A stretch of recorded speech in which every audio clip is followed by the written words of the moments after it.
Hi, today we are going to talk about how YouTube saved my life from narcissistic abuse. Um, Narcissistic abuse um, it manifests as a spectrum. There is there is the the ones on the quieter side. They're called covert narcissists, and then there's a grandiose. So it's two sides of the spectrum, right? That you find in narcissists. So I was faced with the COVID one, the one where they don't want the spotlight to be on them, but they feel they are important than anyone else. Therefore, you should bow down to them. Okay, so if this does not sound familiar to you, I've got a few questions here. I've actually got my notebook, because I've got many questions that I'm going to be asking you, so that you can tell for yourself. Um, because had it not been for YouTube and some therapists on here, some psychologists, psychotherapists, and other people sharing their experiences, um, there's no way I could have dug myself out of that hole because I was just that confused. They call it a narcissistic fog. I spoke about it in my previous video. That you can't even think straight. Your brain is like, oh, we are just in survival mode. Let's just keep going as long as we're alive. Anything else doesn't matter. So here's the first question. Just let me know in the comment section if this sounds familiar. Do you feel lonely? I mean, I know you're not on your own, so how could you feel lonely? But do you really feel lonely deep down? Do you find you haven't got anybody to speak to, although you live with someone else? It could be a partner, could be, yeah. For my case, it was a partner, although I can talk about other things in the past. Do you feel like your opinions do not matter or count, or you're not being listened to by the other person? Therefore, whatever you say is just doesn't go anywhere. Like when, yeah, it doesn't go anywhere. Do you feel like it's hard to talk to your partner? Like hard? Do you find I can't say this to him. I don't want just to disturb the peace, what you perceive as peace, but there's no peace there. Right. The next one will be, do you feel like you are hitting your head against a brick wall? A brick wall. Like on the wall. The wall there, like hitting your head against a brick wall. Not that you want to harm yourself, but you just feel like, I can't make anything work here. What is going on? Do you also find yourself trying to make things right? I mean, you just want things to work, isn't it? Just want things to work in your relationship. And it's only you who's taking the initiative to try and make things work. And yeah, if you have kids, are you parenting alone? Do you find you're the only one who has to think about what? Let me have a drink. Do you find that you're the only one who cares about what kids have eaten, what they're gonna eat, what they're gonna wear, and anything outside the home, like school activities? Do you find you're the only one who's up to date with what's happening? The reading books, especially if you live where I live at the moment. Kids bring reading books to home, so you have to make sure they've read and you've signed, and then they take it back to school. Okay, do you find You cannot make plans with your partner. Is it something that you've tried to plan, like plan for anything? You know, like how two grown-ups would sit down and discuss and strategize and plan ahead, like how are we going to live this year? What are our goals? What are our plans? Do you find that that doesn't happen? That doesn't exist? Okay. Um, do you feel like you are always walking on eggshells? You don't know if you say something, it's just going to trigger them and it will end up being causing trouble. Do you feel that way sometimes? I did. Do you not get involved or consulted about family life? What I mean by this is, do you find that they plan to have visitors around? Could be their family members. You only get to know when there's a knock on the door. That shouldn't be a problem if you were ready. You know, sometimes you don't have food in the fridge. It's the end of the week or end of the month or whatever it is when you get your shopping done. Remember, we've got a background of not planning about anything. So that means that part, we cannot talk about it. Not that you didn't want to or I don't want to. Yeah. So, do you know their past? Do you know anything? Have they even opened up to say anything? Do you feel like if your culture isn't like my one, where you have to choose your partner? I know some cultures, you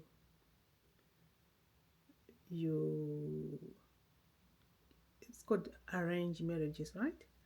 Do you find yourself feeling like you are in an arranged marriage, and then at the same time you think, okay, if this was an arranged marriage, then I would probably go to my auntie and say, this is what is happening, or why is this going on, or why can't we see eye to eye with my partner? And then, pardon me there,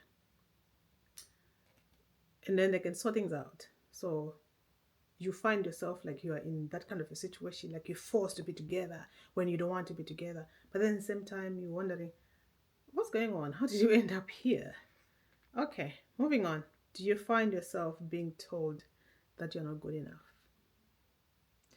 And you're being compared with other women or men, and even with their mother or father? I mean, there's an element of like, you know, how our parents are our role models. That is fine. I mean, if it's being said in a kind way, like to say, oh, this, my mom used to like it, or do this way. You sort of like, oh, let me learn another thing that somebody else used to do. If they're long gone, or if they're there, you can probably just, oh, when I see her, I'm going to ask them how they did that. Okay. But no, this is not the same kind of talk I'm referring to.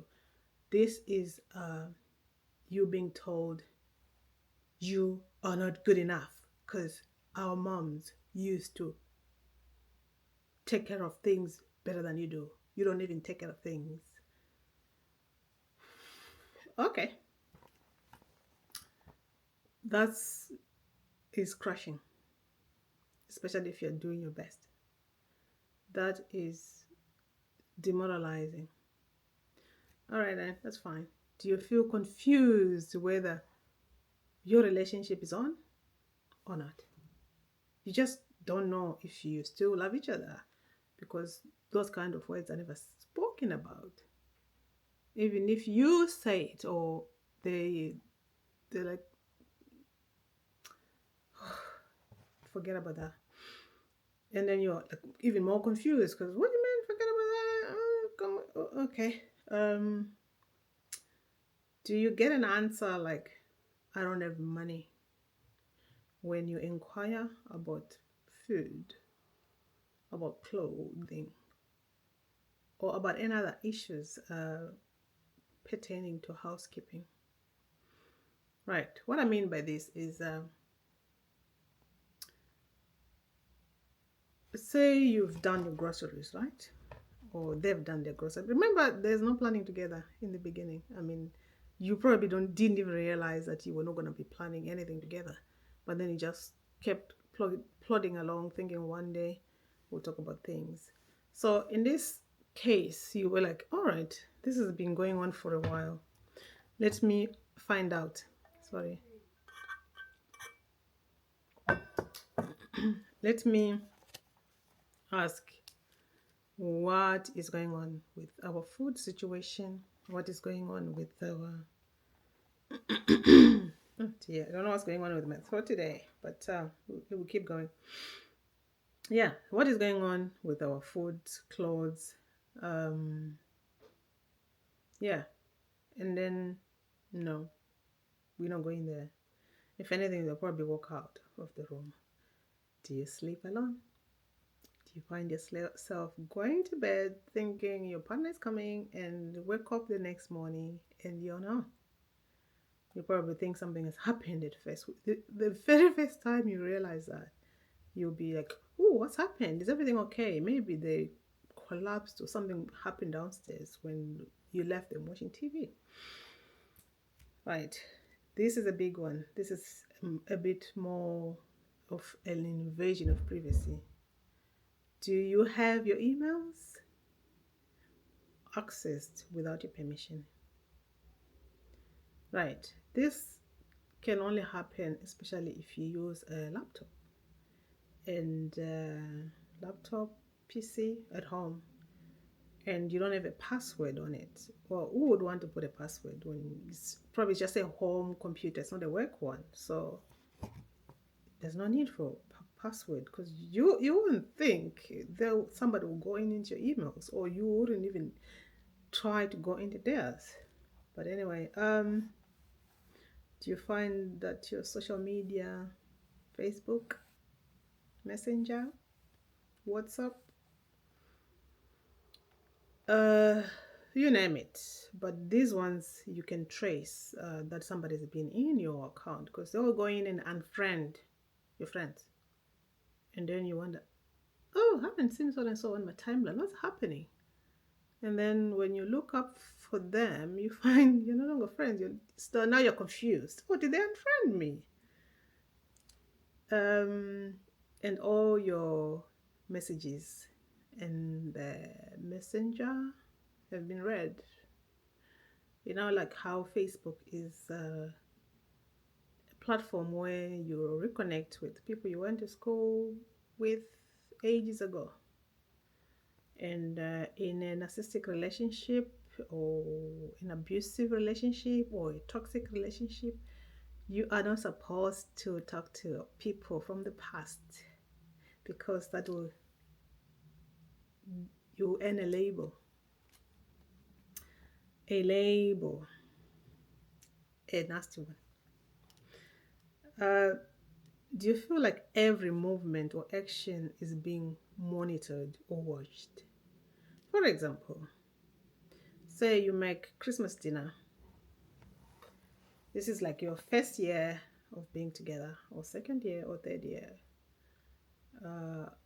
And then you overhear them in a conversation with somebody close to you.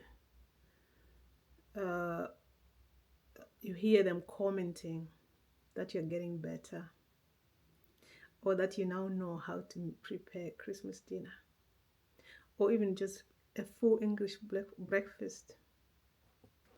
How about that?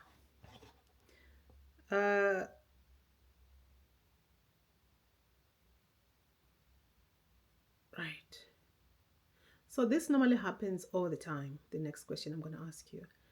Do you find that your significant other is charming, is liked by everyone else, such that when you come home and then you think, this is the same person that we are with outside, They just totally changed. They're a total different person, indoors and outdoors.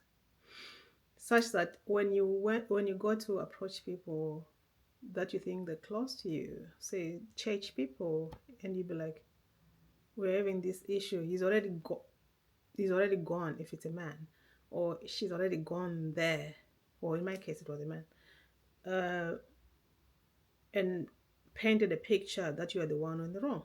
So whatever step you take, you're already behind. Right. Moving on. Have you ever been told that you are the reason why you are having issues in a relationship? It's you. It's your problem. It's your fault. If it wasn't for your mouth, everything would be good in this house. Eh, So you're supposed not to talk. Ooh, how are you gonna know what I'm thinking if I don't use my voice? Okay. Do you find yourself managing your work schedule and family life alone on your own and still being told that whatever you're doing is not enough? You're not good enough. Some people do this and that far much better than you. Uh, Especially if you've worked a night shift. You know how taxing that, or they call it a graveyard shift. And then you come home, you got two little ones who want to be taken to nursery. You come home tired, you can barely open your eyes, and then you manage to get them ready because it's not their job in it, and you send them to school, nursery, and then you come back and try and catch up on your sleep. You can only close one eye because the other eye need to be watching your phone in case the school calls or the nursery calls about an incident. I mean, you can't be 100%, you can't relax because thing, things happen, accidents happen in nursery especially. So it's all on you. It's all on you if you're in a toxic relationship, because you're working for them. You look after their kids, you look after them. Who's looking after you? This is where you lose your self-esteem, your sense of self, your sense of worth. You probably don't want so much appreciation, but every human desires that, requires that. It's good for your mental health. So basically, if you find that these questions I've explained a little bit on are familiar, don't worry. It's not your fault. You found yourself in a game. You found yourself being tricked into what you think is a relationship when it's not. Yeah, I had to learn the hard way. It took me almost 2 decades to come around to fully comprehend, dissect, understand that whatever I will do, nothing will change. And it is all because of YouTube. So YouTube changed my life by educating me, which is what I'm trying also to do with you. And only the truth can set you free. And only the truth has set me free. I'm sure there's a Bible verse that goes along the same lines. So without said, thank you for your time. I hope you can add on some. I mean, these are not conclusive because there's a whole lot. I mean, this video could have been an hour long if I had gone in talking about what's happening or how narcissistic abuse manifests.